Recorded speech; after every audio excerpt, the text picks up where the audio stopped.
இது என்னுடைய தனிப்பட்ட கருத்து. தமிழ்நாடு அரசுக்கு சொந்தமான பிசினஸ்கள் என்னென்ன இருக்கிறது?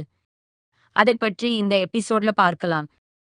நமக்கு தெரிந்த சில முக்கியமான அரசு பிசினஸ்கள்: டாஸ்மாக் மதுபான விற்பனை, டான்கோ அல்லது இபி மின்சாரம், ஆவின் பால் மற்றும் பால் பொருட்கள், டிஎன்எஸ்டிசி, செட்சி எம்டிசி அரசு பேருந்து சேவை, டிஎன்சிஎஸ்சி ரேஷன் மற்றும் சிவில் சப்ளைஸ், ஆன்செம் சிமெண்ட், ஆமின் மினரல்ஸ், ஜன் TNPL paper, TTDC tourism, SIPCOT industrial park, ELCOT electronics மற்றும் ஐடி ரிலேட்டட் சர்வீசஸ், அரசு கேபிள் டிவி கேபிள் சர்வீஸ்.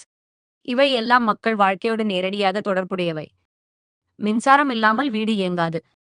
பால் இல்லாமல் பல குடும்பங்கள் தினமும் பாதிக்கப்படும். பேருந்து இல்லாமல் சாதாரண மக்கள் பயணம் செய்ய முடியாது. ரேஷன் இல்லாமல் ஏழை மக்களுக்கு சிரமம் வரும். அதனால இந்த கவர்மெண்ட் பிசினஸ்கள் சாதாரண பிசினஸ் இல்லை. இது மக்களின் பணத்தாலும் மக்களின் நம்பிக்கையாலும் இயங்கும் அமைப்புகள்.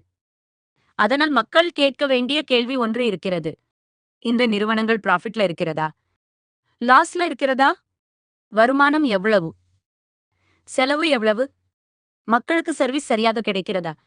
இந்த டீடைல்ஸ் எல்லாம் மக்களுக்கு சிம்பிளா கிளியரா தெரியணும். நான் எந்த நிறுவனத்திலும் ஊழல் இருக்கிறது என்று நேரடியாக சொல்லவில்லை.